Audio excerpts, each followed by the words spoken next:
están? Buenas tardes. El día de hoy vamos a hablar acerca de golpe de calor, un tema bastante interesante, en dónde nos encontramos y cuáles son los factores que pueden generar estas consecuencias para nuestra salud.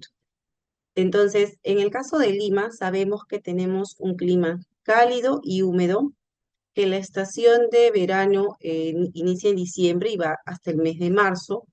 Las temperaturas pueden oscilar entre los 25 y 30 grados y además tenemos una sensación de bochorno de acuerdo a los fenómenos geográficos, ¿no? Como son la presencia de la cordillera de los Andes y otros fenómenos naturales.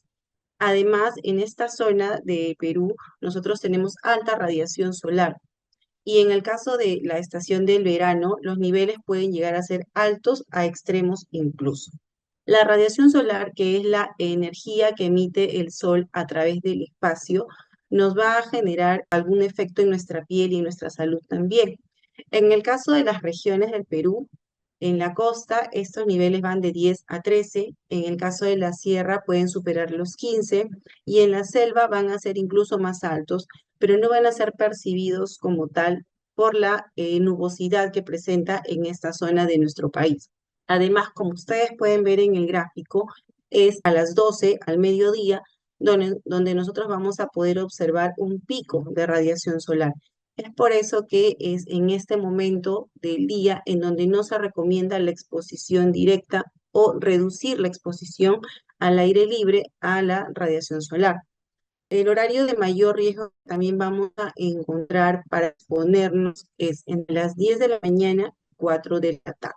Y acá también podemos observar unas recomendaciones generales en relación a la radiación solar. Por ejemplo, cuando nosotros nos encontramos entre un nivel mínimo y bajo, se recomienda el uso de gafas con protección UV y también el uso de prendas que puedan tener un filtro de radiación solar y también prendas holgadas y de colores claros. En el caso de moderado, además se recomienda el uso también de bloqueadores, ¿no? Con factor de protección solar de 30 a más.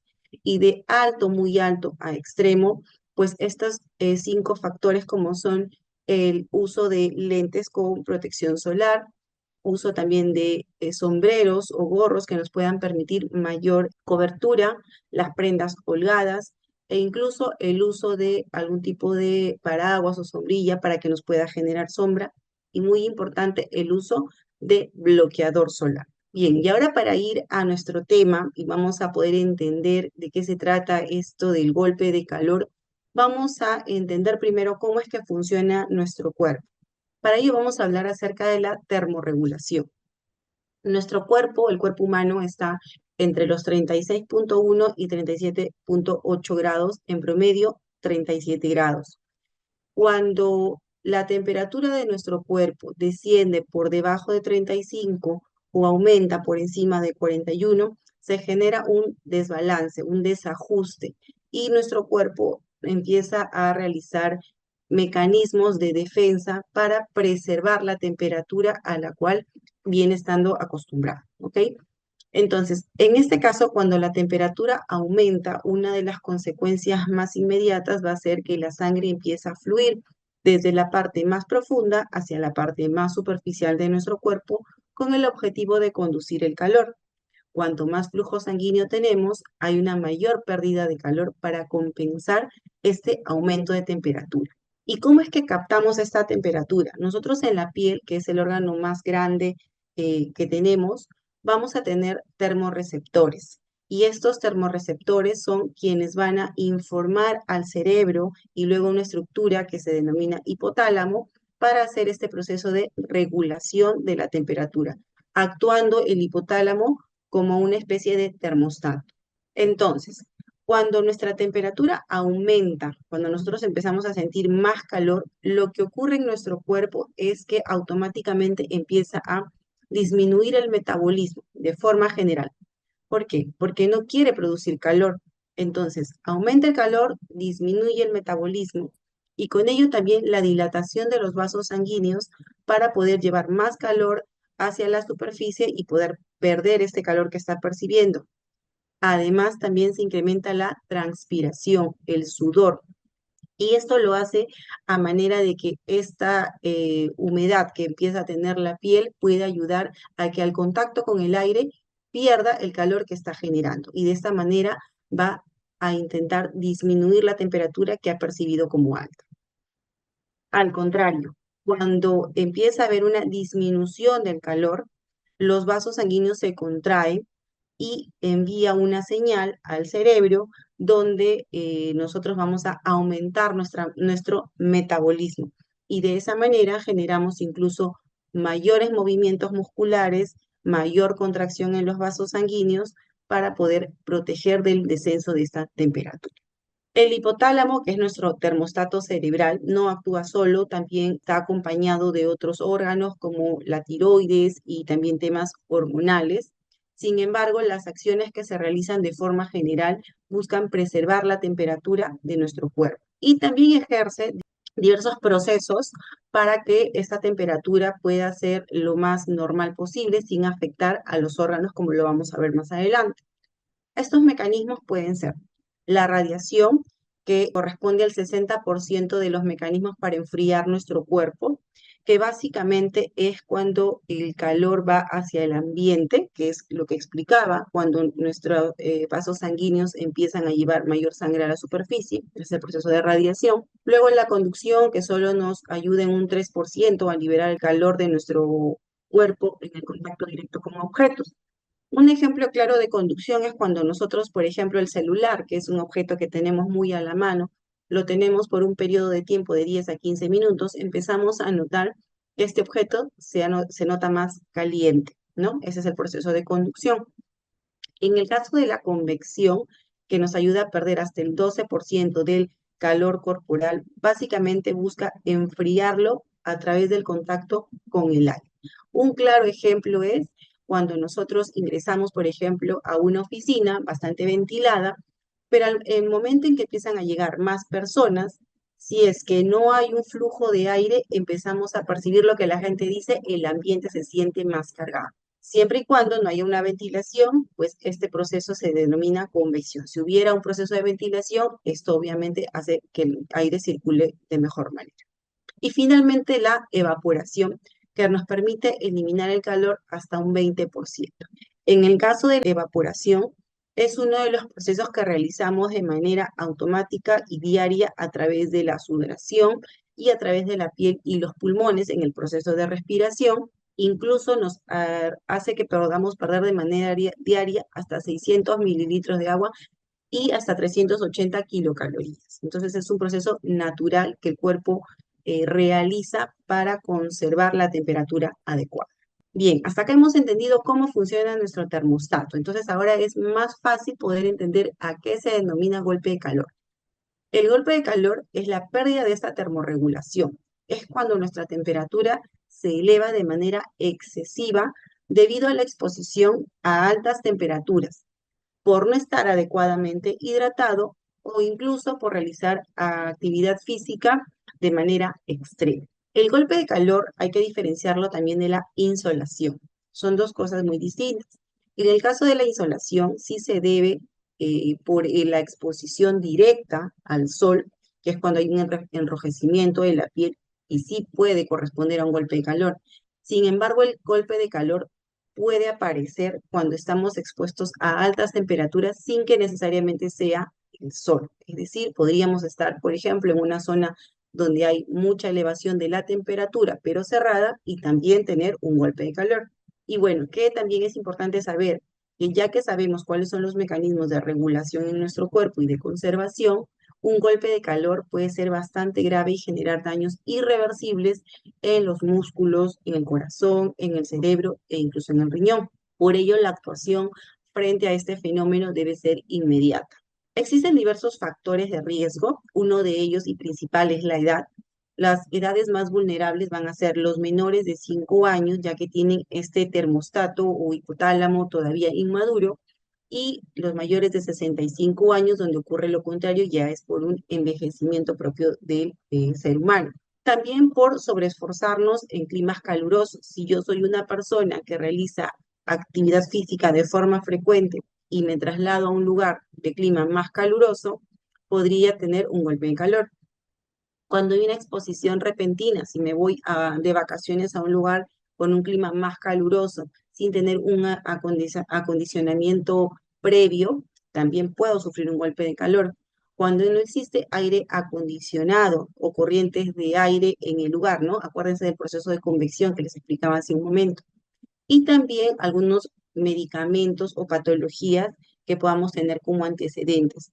¿Cuáles? Principalmente aquellos que implican función cardiovascular, función renal e incluso también a nivel de la función de la tiroides. ¿Cuáles son los síntomas del golpe de calor? Primero, el exceso de sudoración, ya explicamos cómo es que ocurre esto, es un mecanismo de compensación para empezar a liberar el calor que tiene el cuerpo. La piel se torna enrojecida, obviamente la temperatura del cuerpo se eleva, la frecuencia cardíaca y respiratoria también logra acelerarse, existe dolor de cabeza, debilidad y calambres. Acuérdense que hay un efecto en nuestro músculo que genera una menor movimiento, entonces todo esto puede generar calambres y además de fondo probablemente haya un proceso de deshidratación.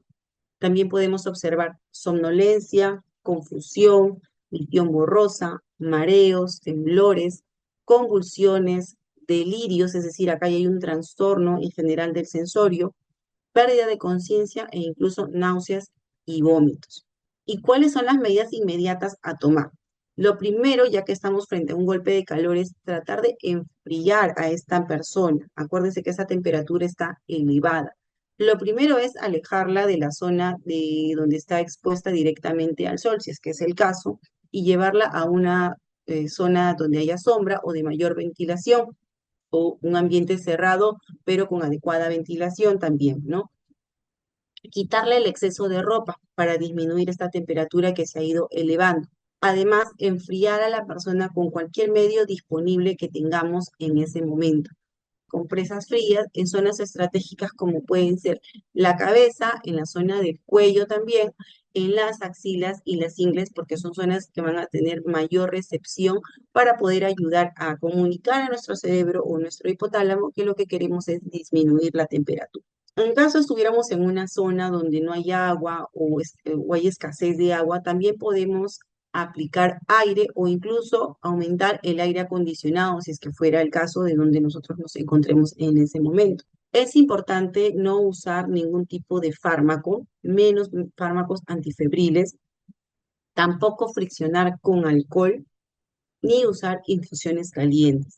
El uso de estos medicamentos o maniobras podría generar el efecto contrario y podríamos más bien generar mayor daño en estos órganos nobles que mencionamos, como son el riñón, el cerebro y el corazón. Entonces, el golpe de calor puede requerir una atención inmediata de emergencia si es que no lo manejamos de una manera oportuna, generando un daño bastante grave e incluso llegando a ser mortal. Es importante que cuando nosotros nos encontremos frente a estos casos, hagamos la valoración correcta del caso y si tenemos un centro médico cercano, acudamos de la manera más pronta para poder atenderlos de forma inmediata. Acuérdense que este daño va a empeorar si es que nosotros retrasamos el tratamiento, porque nuestro cuerpo pues va a tener reacciones de reserva que generan daño a nivel de estos órganos. ¿Y cómo lo podemos prevenir? Acuérdense que cuando nosotros estamos en la época de verano, normalmente notamos que podemos pensar más lento o estar más letárgicos y a veces estos síntomas pasan desapercibidos, sobre todo en los pequeños o en el caso de los adultos mayores. Entonces, lo primero es estar muy atento en este grupo de la población y no tomar o no pasar desapercibido estos síntomas, ¿no? Que de repente está más aburrido o más irritable. Esto ya podría darnos un indicio que pueda estar deshidratado o que ya pueda estar teniendo los primeros síntomas del golpe de calor. Entonces, es importante primero mantenernos hidratados. Usar ropa liviana y holgada, como les indicaba al inicio, de preferencia ropa clara, porque no va a tener esta penetración de los rayos ultravioletas como es la ropa oscura, que sí tiene mayor captación de estos rayos y genera mayor calor, generando elevación de la temperatura. Protegernos contra las quemaduras del sol.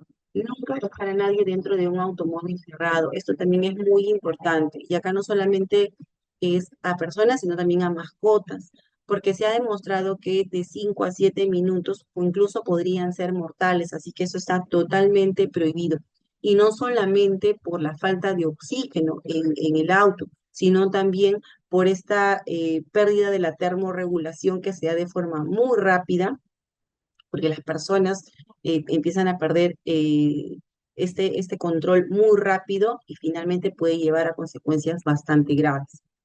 Aclimatarnos, si vamos a ir a zona donde hay mucho calor, pues es importante primero conocer la zona y si es posible, antes de desarrollar nuestras actividades diarias a las cuales estamos acostumbrados, ir probando, ¿no? De a pocos, ya que no nos encontramos en la zona donde normalmente las desarrollamos. Es importante tomar las cosas con calma, sobre todo cuando vamos a otro destino donde hay mucho calor y a veces queremos hacer turismo.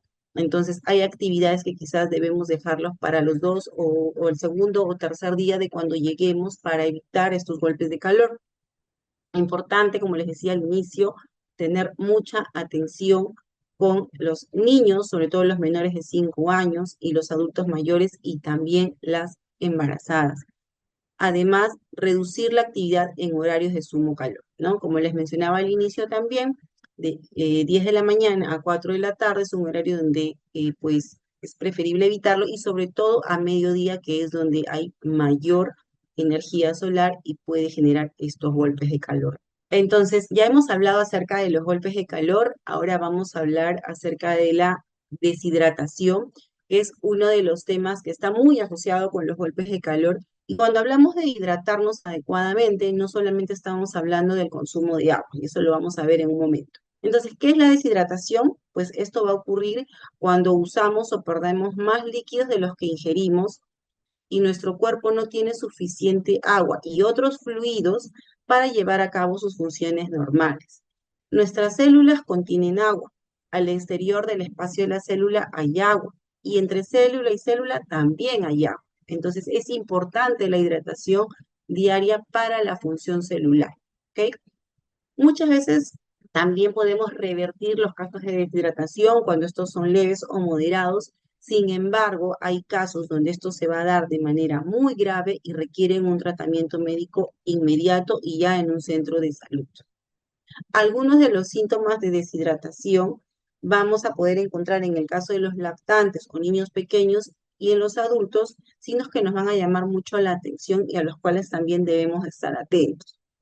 En el caso de los lactantes o niños pequeños, la boca y la lengua pueden encontrarse secas, el llanto puede estar sin lágrimas. En el caso de los pequeños que aún usan pañales, pueden no mojar los pañales cada 3 horas o dependiendo de la frecuencia con la que normalmente lo hagan y de la edad que el menor tenga. Los ojos y las mejillas están hundidas, y la zona blanda de la cabeza, lo que se denomina fontanela, también podemos encontrarla incluso de la irritabilidad, que es uno de los signos que muchas veces les decía hace un momento puede confundirse, ¿no? Que el niño tenga desgano, que no tenga ganas de participar en las actividades, entonces muchas veces eso se confunde con un signo de deshidratación. En el caso de los adultos, pues uno de los mecanismos que vamos a desarrollar es la sed de manera excesiva, la confusión, que también, si es que el adulto mayor tiene alguna enfermedad asociada, a veces no la notamos y podemos dejar pasar por alto este tipo de síntomas. Entonces, estos son síntomas que debemos de tener bastante cuidado en nuestros adultos mayores y también en nuestros niños. Como les decía, la hidratación no solamente es ingerir agua como tal. Cuando hablamos de estar hidratados adecuadamente, hablamos de ingerir no solamente agua, sino también otros elementos que son importantes para el funcionamiento celular, como son el sodio, el potasio, el magnesio, el cloro, el calcio y el fósforo. Estos son elementos importantes para la función celular. Doctora, pero usted me está indicando que de pronto el sodio también interviene en la función celular. Sí. ¿Y qué pasa con las personas que tienen alguna patología y les han restringido el consumo de sodio? Pues entonces en esos casos es importante manejarlos con su médico tratante porque de acuerdo a la patología que puedan tener, deben de tener incluso una dieta más estricta, sin que esto pueda llevarlos a un cuadro de deshidratación. Entonces, cuando nosotros hablamos de las causas de deshidratación, no solamente estamos hablando de no beber líquidos de manera suficiente, sino también en algunos casos de no tener una dieta adecuada, rica en estos elementos que les mencioné.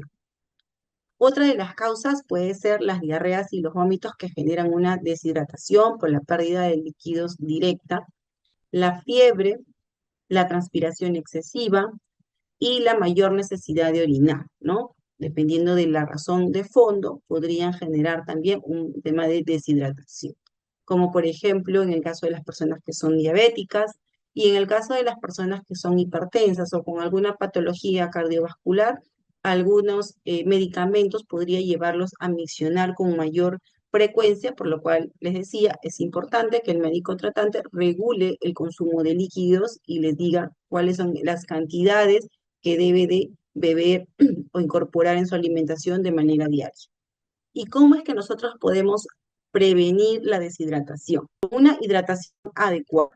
Cuando hablamos de elementos como el sodio, el potasio, el magnesio, el cloro, el calcio y el fósforo, también hablamos de una alimentación balanceada, que debe ser rica en agua, frutas y vegetales.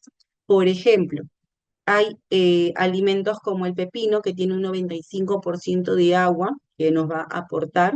Y también tenemos las lechugas, que además de agua, tienen hierro y vitaminas. La sandía, el melón, que son frutas ricas en agua. Otros como las fresas, que tienen un 90% también de flavonoides, que nos ayudan a mejorar incluso las funciones cognitivas.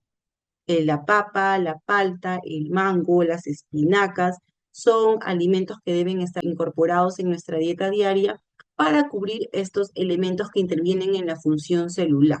Además, debemos de evitar estos cuadros de gastroenteritis, como son los vómitos y las diarreas, porque generan pérdida excesiva de agua y cuadros de deshidratación que incluso durante la época de verano pueden llegar a generar, porque puede haber una afectación en órganos de manera tan directa y rápida que puede llevar pues a daños irreversibles. Nuestro cuerpo se va a adaptar, pero esto es de manera progresiva a la temperatura a la cual yo me pueda trasladar. Y muy importante atender las enfermedades de fondo, ¿no? Siempre de la mano con un profesional de la salud, con un médico tratante especialista, dependiendo de la patología que se tenga de fondo. Entonces, vamos a brindar algunos consejos claves para evitar los golpes de calor y la deshidratación, sobre todo en los meses de verano, donde tenemos un aumento de la temperatura. Lo primero es la higiene. Si nosotros tenemos una higiene adecuada en nuestros alimentos, vamos a poder evitar la contaminación de estos alimentos y por ende vamos a evitar cuadros de gastroenteritis que nos lleven hacia los vómitos y las diarreas que puedan provocar una deshidratación grave. Sobre todo en quienes, en los menores de la casa y también en nuestros adultos mayores de 65 años.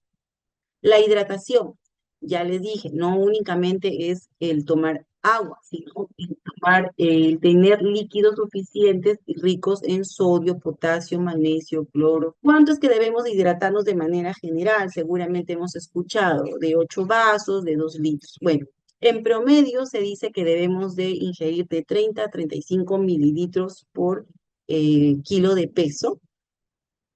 Sin embargo, si yo estoy en una zona donde hay mucho calor, se recomienda ingerir hasta 40 mililitros por kilo de peso. Ahora, si le sumo a que voy a hacer algún tipo de actividad extenuante o al aire libre, donde voy a tener mayor pérdida de líquidos, pues podemos llegar incluso hasta 50 mililitros por kilo de peso. Recuerden que una de las consecuencias más graves de la deshidratación no solamente es el daño a los órganos que ya hemos mencionado, sino también esto va a generar aumento de la viscosidad, aumento de los coágulos sanguíneos, y por ello esto puede desencadenar también otro tipo de patologías en los adultos mayores y también en los pequeños de la casa. una alimentación balanceada, súper importante. Ya hablamos de los frutas y verduras ricas en agua y en otros oligoelementos que nos van a ayudar a mantener este equilibrio, ¿no? Esta debe ser fresca, debe ser segura y lo más importante que también sea del agrado de nuestros pequeños y también de nuestros adultos mayores, para que puedan comerlo con agrado y que puedan también de alguna forma asimilarlo y les haga bien a todas las funciones que venimos conversando.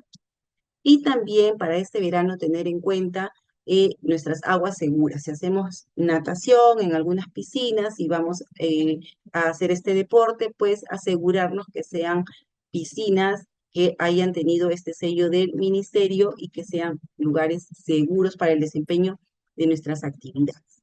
Entonces, con estos consejos vamos a poder disfrutar de esta época del año sin tener ninguna novedad y sobre todo sin que interrumpan estos momentos que podemos disfrutar en familia y con amigos en esta época del año donde hace más calor.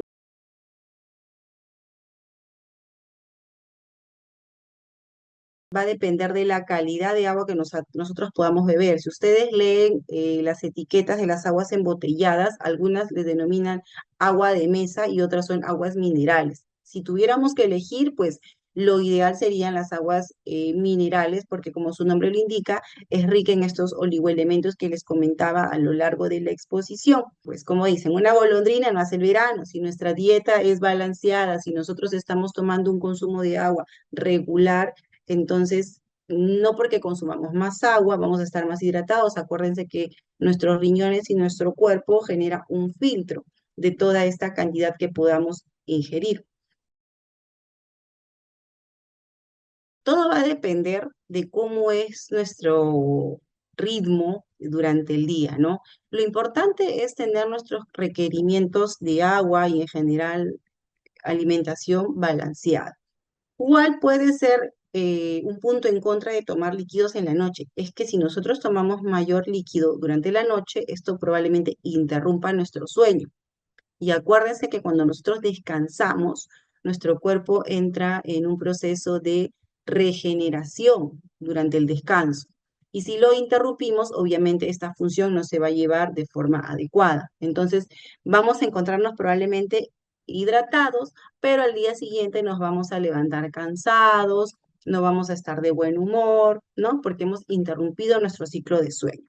Entonces, el consejo sería hasta 2 o 3 horas antes de irnos ya a dormir, a descansar, para evitar que nos genere interrupciones de sueño, ¿no?